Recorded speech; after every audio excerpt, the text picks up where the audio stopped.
तर या ठिकाणी आपण क्वेश्चन नंबर 38 सॉल्व करणार आहे. Resistance of a potentiometer wire is 2 ohm per metre. A cell of EMF 1.5 volt balance at 300 centimetre. तर पोटेन्शियोमीटर वायर दिलेलं आहे, त्याची लेंथ 2 ओहम दिलं आहे एका मीटरसाठी आणि त्या सेलचं जे EMF आहे ते 1.5 वोल्ट इतकं दिलेलं आहे आणि तो बॅलन्स करतो 300 सेंटीमीटर एवढ्या लेंथला. The current through the wire is, तर त्या वायरमधून किती करंट पास होणार आहे ते आपल्याला या ठिकाणी फाईंड करायचं आहे. हा क्वेश्चन 2023ला आलेला होता. याच्या 4 ऑप्शनपैकी पहिलं जे ऑप्शन आहे ए ते आहे 2.5 मिली एम्पियर, बी ऑप्शन आहे 7.5 milliampere, C option 250 milliampere आणि last D option 750 milliampere. तर या 4 ऑप्शनपैकी या क्वेश्चनचा करेक्ट आन्सर काय असणार आहे? चला तर आपण याला सॉल्व करूया आणि मग डिसाईड करूया. तर या क्वेश्चनमध्ये आपल्याला रेजिस्टन्स ऑफ पोटेन्शियोमीटर वायर दिलेला आहे. तर तो दिलेला आहे 2 ओहम पर मीटर. म्हणजे ॲक्च्युली हा रेजिस्टन्स नाही दिलेला आहे, तर हा दिलेला आहे रेजिस्टन्स पर युनिट लेंथ दिलेला आहे. तो दिलेला आहे 2 ओहम पर मीटर. मग एका मीटरसाठी 2 ओहम इतका रेजिस्टन्स आहे. EMF दिलेला आहे तुम्हाला त्या सेलचा, तो दिलेला आहे 1.5 वोल्ट इतका दिलेला आहे. बॅलन्स पॉईंट दिलेला आहे 300 सेंटीमीटर. म्हणजे आपली लेंथ दिलेली आहे किती? 300 सेंटीमीटर.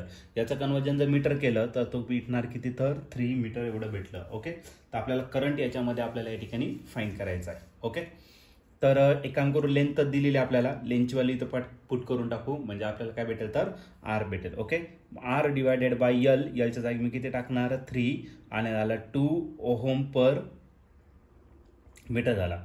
3 मीटर इकडे डिवायडेड, इकडे काय करा? मल्टिप्लाय.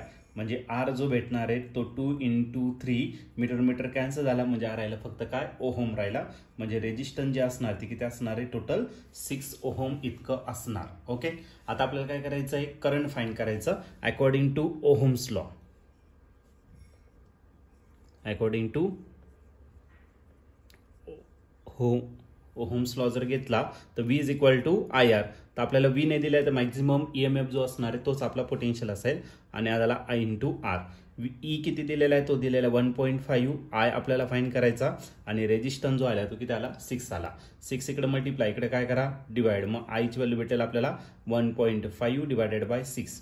सपोज आपल्याला पॉईंट कॅन्सल करायचा आहे किंवा मग डायरेक्ट डिवाइड करा. 1 ला डिवाइड करताना 0 झाला, वरती त्याला 15. 6 2 जा किती राहिला?